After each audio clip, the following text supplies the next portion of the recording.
but watching. Just like he had been watching that night in the tavern, the night her life had changed. Heavy footsteps echoed, and Karin's lungs began to burn.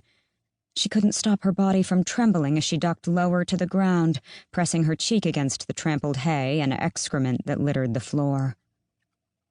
A gentle hand caressed her hair, and she flinched, her whole body shaking. "Lady Fenmar." The voice was soft, too young for the predator that lurked beneath that heavy black-furred cloak.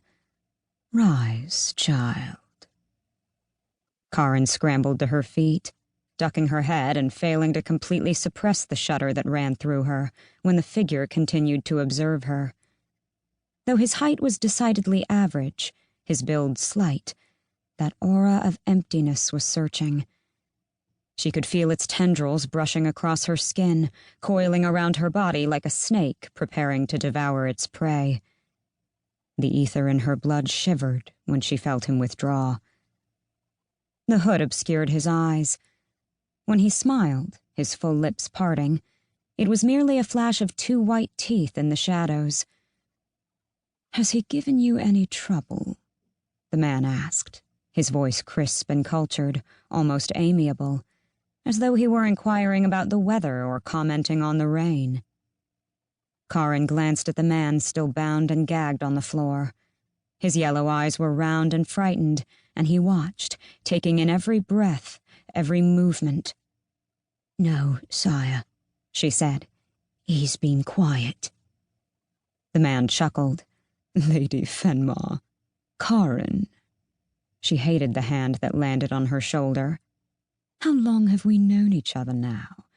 How long have we been here, on Tempris, working together for the betterment of our people?" Too long, Karin thought, catching a glimpse of her sleeve. When she had first come to Tempris, her tunic had been new, bright carnation pink to match the color of her eyes. The pigment was nearly gone now, washed away by months of sun and rain and sweat. "Sorry," she whispered, swallowing hard. "Anirin." The name felt like ash on her tongue. Anirin gave a satisfied nod before stepping across the room and crouching in front of the man. "Well, Vaughn." He grabbed a fistful of dark hair, pulling the Shadow Mage's eyes to his. "Shall we get started?" Anirin made a gesture, and Karin rushed forward, placing an old rickety chair behind him before skittering a safe distance away. Anirin swept his cloak to the side, revealing a formal frock coat made of deep blue satin and trousers to match. His face remained hooded as he lowered himself into the chair with effortless grace. "You may show your respects," he said, and pushed a boot forward. Vaughn struggled, flopping awkwardly as he tried to inch his way forward with both his arms and legs bound tightly behind him. When he was able, he placed his lips upon the polished leather of the man's boot. "Sire," he whimpered pitifully. "Have mercy, sire. Master, I did not know that the girl—" "And I still do not believe you." Anirin gestured idly, barely more than a flick of his finger. "Karin, if you would be so kind."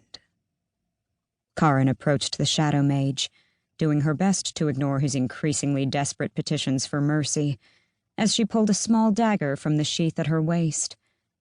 Its wooden hilt felt warm against her chill skin, and her expression remained stoic as she dragged her palm across the blade. So much of shadow magic was tied up in bloodletting. All shadow mages eventually learned to ignore the pain. Blood welled around the cut, and she channeled her ether, slowing her body's natural healing as she crouched in front of the man. Grabbing his hair, for he had yet to cooperate with anyone that had approached him, she thrust her palm into his mouth, using her magic to bolster her strength when he began to struggle. Eventually she felt something catch, like a gentle tapping on the inside of her thoughts. He'd swallowed. Not much, barely a drop. But it was enough. Enough for her to tug at that little piece of her magic, to send her ether coursing.